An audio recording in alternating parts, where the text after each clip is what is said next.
6 दिसंबर को संसद में गृह मंत्री अमित शाह के जवाहरलाल नेहरू पर दिए गए बयान पर कांग्रेस के नेता अधीर रंजन चौधरी ने अपनी प्रतिक्रिया दी है। उन्होंने कहा कि जब साल 2019 में जम्मू कश्मीर से धारा 370 हटाई गई थी, तब अमित शाह ने कहा था कि पीओके को वापस लाया जाएगा। पीएम मोदी को सत्ता में आए करीब 10 साल हो गए हैं, तो भाजपा को आखिर कौन रोक रहा है? 2024 के चुनाव से पहले पीओके को वापस ले आएं तो आपको पूरे भारत के सारे वोट मिलेंगे।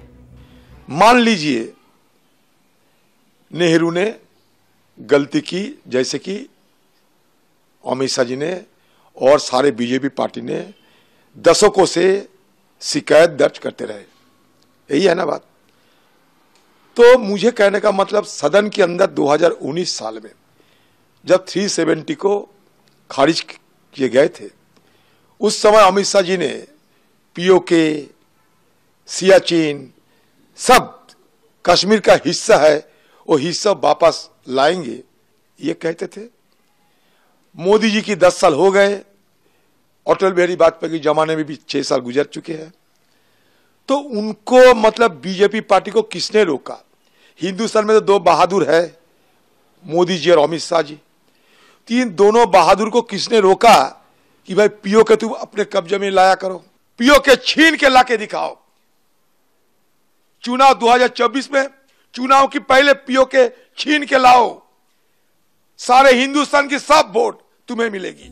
दरअसल संसद के शीतकालीन सत्र के दौरान 6 दिसंबर को जम्मू कश्मीर से जुड़े 2 विधेयक, जम्मू कश्मीर आरक्षण संशोधन विधेयक 2023 और जम्मू कश्मीर पुनर्गठन संशोधन विधेयक 2023 पर चर्चा हो रही थी। इसी दौरान केंद्रीय गृह मंत्री अमित शाह ने जवाहरलाल नेहरू का एक लेटर पढ़ा। इस लेटर के हवाले से गृह मंत्री ने कहा कि नेहरू ने शेख अब्दुल्ला को लिखा था कि कश्मीर मुद्दा यूएन ले जाना उनकी गलती थी। वहीं जब कश्मीर में सेना जीत रही थी तभी सीज फायर कर दिया गया। नेहरू की गलती से पाकिस्तान के कब्जे वाला कश्मीर यानी पीओके बन गया। देश की जमीन का जाना नेहरू का ब्लंडर था। कि 2 बड़ी गलतियां जो पंडित जवाहरलाल नेहरू के प्रधानमंत्री काल में हुई, उनके लिए गए निर्णयों से हुई।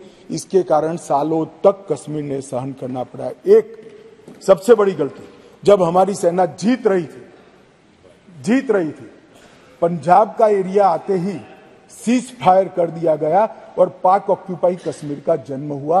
अगर सीज फायर 3 दिन लेट होता तो पाक ऑक्यूपाई कश्मीर आज भारत का हिस्सा।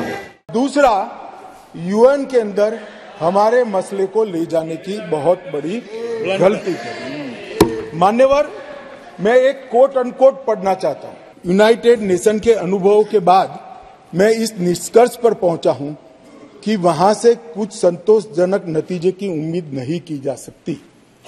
मुझे यह एक अच्छा फैसला लगा, इनटू ब्रैकेट सीज फायर, मुझे यह एक अच्छा फैसला लगा, लेकिन इस मसले को ठीक से नहीं निपटा गया।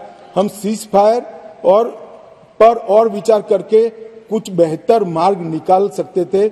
मुझे लगता है कि भूतकाल में हमसे द्वारा की गई गलती है। बस पूरी खबर पर आपकी क्या राय है, हमें कमेंट करके बताइए। मेरा नाम है विकास वर्मा, देखते रहिए द लल्लन टॉप। शुक्रिया। नमस्ते दोस्तों, मैं हूं गरिमा और उम्मीद करती हूं कि आपको सनराइज मसालों के साथ बिहार की हमारी यात्रा लपलप स्वाद बिहार का पसंद तो आ रही होगी।